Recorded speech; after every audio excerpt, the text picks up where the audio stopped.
இப்போ பல பேர் என்ன சொல்கிறாங்க, தப்பிச்சு போக இடம் இல்லை, வழி இல்லை. அப்படி இல்லைங்க. அது ஒருவேளை நான் எப்படி சொல்கிறேன், இந்த கூட்டம் 27,000 பேர் 23,000 பேர் சொல்கிறாங்க, 10,000 பேர் தான் வச்சுக்குவோம், அப்போவும் இது நடந்துடும். ஏன் நடந்துருக்குன்னா, விஜயை பார்க்கணும். விஜய் அங்கே வரும்போது லைட் ஆஃப் பண்ணிட்டார். அவர் வழக்கமாக ரோட் ஷோவில் என்ன செய்வாங்க, இப்போ ராகுல் காந்தி பீகாரில் பண்ணார், எல்லோரும் பண்ணுறாங்க இல்லையா, ஓப்பன் வேனில் கையாட்டிக்கிட்டே வருவாங்க, ரெண்டு பக்கமும் மக்கள் நிற்பாங்க, மேட்ரு ஓவர். இவர் ஊருக்குள்ளே வரும்போதே லைட் ஆஃப் பண்ணிட்டார். லைட் எதிர்பார்ப்பை உருவாக்கிக்கிட்டே வர, என்ன பார்க்கணுன்னா என்ன தரிசிக்க வேண்டும் என்றால் அங்கே வாங்க. இந்த பழனி முருகன் டைலாக் மாதிரி தான். என்ன பார்க்கணுன்னா எல்லோரும் அங்கே வாருங்கள்னு திருவிளையாடல் டைலாக் மாதிரி இவர் அங்கே ஆஃப் பண்ணிட்டார். பார்த்துருந்தா அப்படியே போயிருப்பாங்க.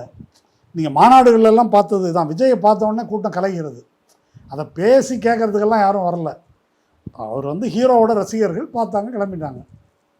இப்போது அந்த இடத்துல அப்படி ஒரு திக்கான அடர்த்தியான ஒரு கூட்டம்னா அங்கே தொங்கணும், இங்கே தொங்கணும், எல்லா பக்கமும் இருக்கணும், அப்படி ஒரு சீனை காட்டணும்.